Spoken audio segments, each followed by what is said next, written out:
So you know those characters that nobody's ever heard of, and yet everyone somehow still knows about? That would describe moorhuhn to a T. In the late 90s and early 2000s, this little chicken gained a ridiculous amount of popularity, specifically in Germany, thanks to his simple gallery shooter style games that were quick to download and easy to get into. It got to the point where companies would install software on office PCs dedicated to stopping people from playing it. I wish I was making that up. Anyway, that's not the focus today. You already know that I love me some racing games, and that Nintendo still hasn't learned what Windows is. So if you're looking for a native PC kart racer, you're gonna have to settle for some alternatives. Obviously, the best non-Mario Kart game on PC is Sonic and Sega All-Stars Racing, no questions asked. But it turns out that moorhuhn has tried his hand at the plumber's pastime as well. moorhuhn Kart 2, also known as Crazy Chicken Kart 2, was released in 2004 for PC and also PS2 in 2008. Very early into this project, I thought about talking about all of the games in this series,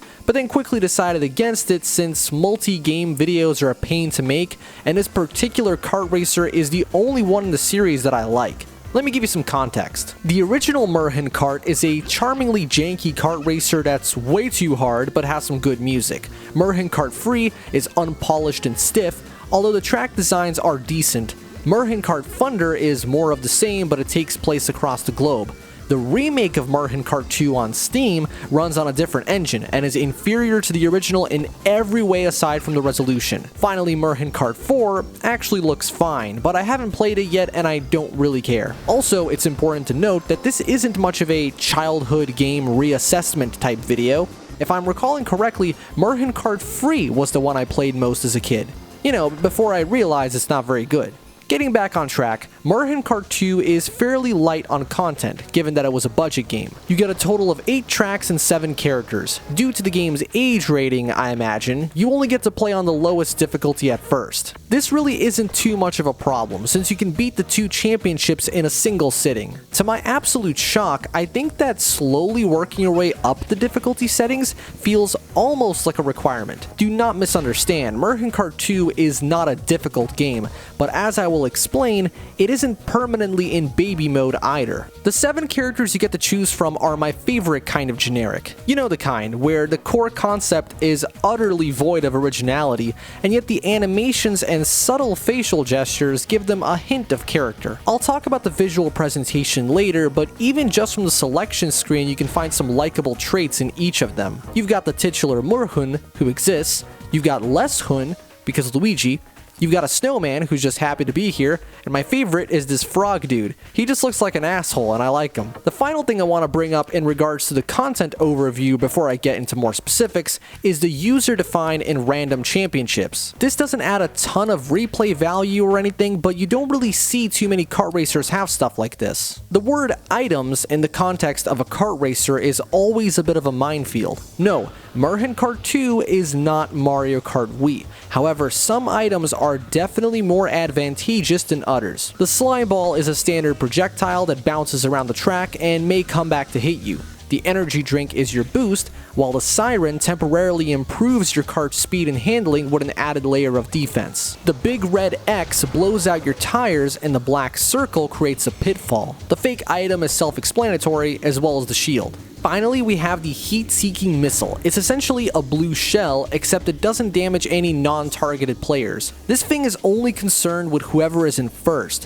What this means for you is that if you're battling for first place and someone far back launches this thing, you're better off letting yourself get past, since your opponent will take the hit. The missile can also be avoided by using either a shield or a siren. Keep an eye on the minimap for any blue dots, since those indicate the missile. This game's item system has a bit of a quirk, where you can't actually stack item effects. For example, if you use a boost, but then get another item, using that new one will cancel the boost. What's more, getting hit wipes out your items, so the game encourages frequent use of them as to not potentially have them go to waste. All in all, I'm happy to say that the items in moorhuhn Kart 2 are satisfying to use while not being complete game changers. On 150cc, only your driving can net you a win. 90% of kart racers, or even arcade games in general, employ a power slide mechanic. For quite some time, the moorhuhn Kart games didn't do this, although I wouldn't say they were better for it, except this one. See, the driving in the rest of the series, except for the latest entry, is just too stiff and unexciting to sustain an enjoyable race without a form of drifting. Then how come moorhuhn Kart 2 gets away with it? It's because this game has an incredibly satisfying physics engine. Instead of your carts just hovering over the ground, they react to even the smallest dents in the terrain. You can get flipped over, you can get wheel locked with your opponents, and you can even spin out. That's right. This shovelware kart racer has a legitimate grip system implemented into the driving model. Taking a corner too quickly will cause your tires to eventually break traction and begin to slip. This can even be worked to your advantage with enough finesse. This single difference in how the karts feel to drive is what makes moorhuhn Kart 2 the standout. It's almost like playing an over-the-top F1 game with proper brake lines and apexes. It's super subtle, and only a racing game freak like myself really cares about this stuff, but if you've seen the remake in action, you'll know what's missing. Don't buy that trash. It may be shinier, but the physics look closer to that of moorhuhn Kart Free or Thunder, and they've even bolted on a power slide feature, which is completely useless. This is because the tracks were never built with that in mind. Unlike a more traditional kart racer with an emphasis on long sweeping corners ideal for power slides, moorhuhn Kart 2 focuses more on tight and technical tracks. I'd say that 7 out of the 8 tracks are a blast to drive on, except for the first one since it's really just there as an introduction. As for the rest, they all have a great balance of fun set pieces and challenging track sections that actually make you think about when to brake.